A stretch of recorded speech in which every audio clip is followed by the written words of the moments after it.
Good day, folks. This is video number 16 in the playlist, which is devoted to motion design application in 3D experience, where I'm doing certain kinematic problems. I want to remind you that there are two playlists for motion design. One is kinematic problems, the other one is dynamics, and this one belong to the kinematic one. The title of the video is Gear and Rack Mechanism. So basically, I'm going to be modeling something like this for you. And let me show you the other view. And basically, there are two gears which are in touch with each other. Obviously, the teeth are not modeled. And then there is a rack at the bottom, which is in touch with the big gear. So if let's hypothetically say that the motor is attached to the small gear, then the motor turns the small gear turns the big gear, and the big gear turns or moves the rack. Now this problem, it's obvious that in this problem I have a revolute joint, two revolute joints on the top. If you look at the view from the back, two revolute joint on the top as shown on the left side, and a prismatic joint at the bottom. Now this problem can be solved directly with the roll curve joint, because the big gear and small gear essentially are rolling on each other, and the big gear and the rack are rolling on each other. And but that's not how I'm going to do this. I'm actually going to use the gear joint and the rack joint that are available in motion design. In fact, they're available in the as an engineering connection in the assembly design. So I'm not going to do it like this. I'm going to do it as a gear joint between these two and a rack joint between the big gear and the rack. Because it's done this way, although you may not like it, because you say, that, how can this turn the other one? There's a gigantic gap between them. Yes, you're right. But this can be taken care of if we do it with the way I'm going to be calculating this problem now. If it's done with a roll curve joint, you can't do it. The two curves must be touching each other in order to be rolling on each other. But on purpose, I'm going to do it like that, put the gap in between them, because it'll give you a fairly good idea of what is going on. Okay? Now, just be careful that when you do use the gear and rack joints, uh, obviously you have to involve the prismatic and revolute joints, and for that to work, these must be controlled. Here's what I mean by that. Notice that first of all, this is the setup. We have as engineering connection, we have a prismatic joint, two revolute joints, and then the gear joint, compound joint as they call it, which is made between these different primary joints. Okay. Now, notice that when I did the prismatic one, I had to make sure there is control. The revolute joint, I have to make sure it's control, and the same with this other revolute joint. Otherwise, you won't be able to pick them. Now, what I mean by that, when you create, for example, this revolute joint, is the revolute joint, this cannot be deleted. If you delete this, as I have done in many other problems for other purposes, you won't be able to pick it. And the same thing with the prismatic one. When you do the prismatic one, this cannot be deleted. You need to include it, otherwise you won't be able to pick it. This particular problem was done in the mechanical systems design and mechanical systems experience playlist. And in fact, I've done it two ways. One is the simplified version of it that I'm going to be doing today. I'm going to, not using the roll curve. This was using the roll curve joint, but here it's going to be in line with tutorial number 13 that was already done. Okay, so let's move on. Dimensions are not important here. That's why I randomly select these dimensions. It really doesn't matter. So let me start with a assembly design. we are. Okay, I'm going to include the wall first. So I'm going to include insert 3D part. I'm going to call this thing the wall. Properties, call it wall and wall. It's just a box basically. We go to part design, do that. Here is just the wall dimensions are not important. I just randomly pick some stuff here. Okay, exit, and then we pad it. Okay, so this is the wall. Now I'm going to insert the, for example, the big gear. Right click, insert 3D part. I'm going to call this thing the big train, a big gear, not train, big gear.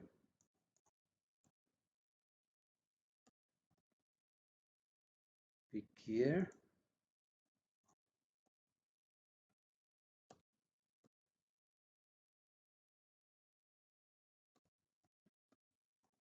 Okay, big gear. Good. Let's go make it. Part design. On that plane, I will sketch. Well, I'll sketch a circle. I want it to be centered at that location, but well, okay, fine. I'll do that in a minute. So here's the big gear, and let me make this thing concentric with that. So this point, control that point. Can make it coincident. There. And I'll make a little circle here because it's going to turn into a hole after I pad it. So pad it, but in the other direction so that it looks nicer. There we are. Then we're going to insert our other gear. So insert 3D part, small gear.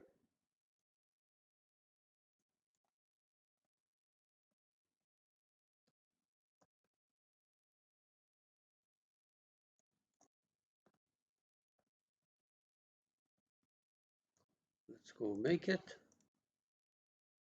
So double click on that plane, we'll sketch another circle. On purpose, I don't make them touch each other because really that's not the point here. It's not necessary for creating the gear and rack joints. So these two, I want them to be coincident. Okay. And I make a little circle here so that I can see the actual rotation of these things. Exit, pad it by the same amount. They don't even have to be the same amount because they don't have to be touching. These don't have to be touching. And then I'm going to do the rack. Insert 3D part. Properties. Rack. And rack. Okay. Let's go make it on a convenient plane or that same plane. In the front, I'm going to draw a little rack. So since I'm going to make a prismatic, I would like this thing to be touching that, although even that is not important, but just makes it look nicer. This one, control that, and make it coincident. Good. Exit, add it, or in the other direction. Okay, very good. So all of these are done. So now we're going to create our engineering connections. I'm not going to be using markers when I move to motion design. I will be using engineering connections. So we go to assembly. First thing we're going to do is to fix the wall. Here is the wall is fixed. okay? Then I'm going to create my prismatic joint. So we go to prismatic, and I will use this, let me see, I use this, yeah, template. So you want line and line. So here's the way I'm going to do that. This short line and that big line for the rack, this bottom plane and this bottom plane for the two. And notice that if I delete this, I won't be able to pick it to create the rack joint. So what I want to do is I want to keep it there, and the different ways of doing it, it really doesn't matter. The offset from this plane to that plane, or for example, any two vertical planes, appropriate vertical planes. Good. No. So this is created. Let's go and do our revolute joints. So revolute, I'll use this template again. So we need axis and axis. This first one is for the big one, okay? So axis of the cylinder and this line, and the back plane of the cylinder and the front plane of the wall. And again, if I cannot delete this, so what I need is to control it. Any two, actually I didn't want a hinge here. Let me delete this thing, sorry. Let me delete this thing, go to the template, and this is the one that I want. I pick inadvertently that one. This one, notice that we just have two vertical planes, okay? Two vertical planes, I will use, for example, the X, this is the wall, for example, not YZ, uh, XZ of the wall and XZ of the big gear. Not XZ, cancel. Let's try it again. Revolute, I am using this template, this one, not that one. This one, try it again. Axis of the disk and that short line for the wall, back plane of the disk or big disk, uh, front plane of the wall, and angle. For example, let's see now. Yeah, XZ plane of the wall, see that? And XZ plane, not XZ plane of the big gear or YZ plane. It really doesn't matter. It really doesn't matter.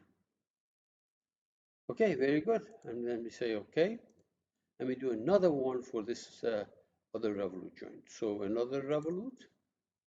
I'll use this fourth one just like I did. Axis of this and that short line, back plane of this and front plane of that. And once again, vertical plane, for example, of, let's see now, XZ plane of the wall. And for the small gear, YZ plane or XZ plane. It doesn't matter. It's entirely up to you. I'll use YZ. And then say okay. And then say no. Okay, so notice that I created my joints here, and they all have these offsets. Okay, very good. Now we want to create our rack joint and gear joint. So let's go, you won't see gear or rack here. So you go to engineering connection and you select, for example, let's select the, I don't know, the rack here, rack, okay? Okay, now, if I had not selected those controlling thingies, I will not be able to pick these joints, okay? So let's try it. This one is the prismatic one, and Revolute first one is the big gear, right? Yeah, big gear.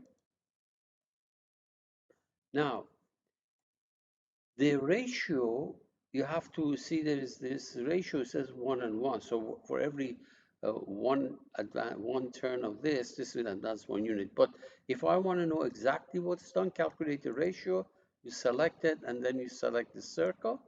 It's selected 1.17 So for every translation like that, it turns, for every 360 degrees, it advances by whatever, 16 inches. That was my unit. So that takes care of this. Notice that track joint has been created. And then now we do the gear one. So we go to the gear, okay? So we can select these two revolutes. If I had not selected those controlling angles, we would not be able to pick them. So we select this and we select that. And if you want to know the actual gear ratio, you click on this icon right there, and then you select this, and then you select that.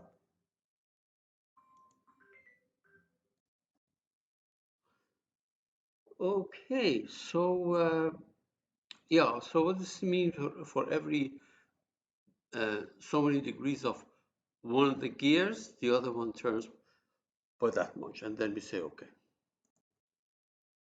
Good. And I don't need to, but let me update it. Okay, fine. Very good. Now we're going to go to motion design. So let's find it. Motion design. It says I'm going to create a new mechanism. That's fine. All right. And notice that gravity is automatically activated, but that doesn't matter. We are doing a kinematic problem. You can leave it there, or you can just deactivate it. It doesn't matter. And bodies, as there is a wall, big gear, small gear, rack. Each one of them will have their own markers. It's generated by software, default marker. The joints, everything that we created in the as engineering connection or transferred here, okay? And we can check this now. We can check this by going to the kinematic player. And if you, for example, take the bottom sliding bar, there is physics here, okay? Physics in a sense that based on those gear ratios, it tells us correctly how much one turns, when how much one turns, the other one how much turns, and how much the rack advances. There is physics here. But if we want to, for example, give this motor, if you put the motor at a small gear and give it the velocity, and we can do that too, we will. By the way, so this is a preview, which I don't want to do that, but let's put a driver to put some more physics. So we put a driver, where's the driver? Driver at the small revolute joint. Revolute joint, that'll be revolute 4, I think, yeah, that's where the motor is, the small gear is, this one. And we click on this icon, and for example, we say angular velocity, let's give it, I don't know, maybe 0.1 rad per second. We say okay. All right. And then if you, yeah, that's good. Let me see for a second. Yeah, that's good. Now, the duration of the simulation dynamic step. Actually, we're not doing dynamics, so it's through kinematics. Change it for bookkeeping purposes. It's better. And if you want to be able to do velocities, acceleration, and position, in case you want to put a probe, use the last one, and then you say OK. Now, let's go ahead and run it. So we go to simulation, 5 seconds, I don't know, maybe that's too much. Let's we'll find out. Okay. Let's see. So we select the last,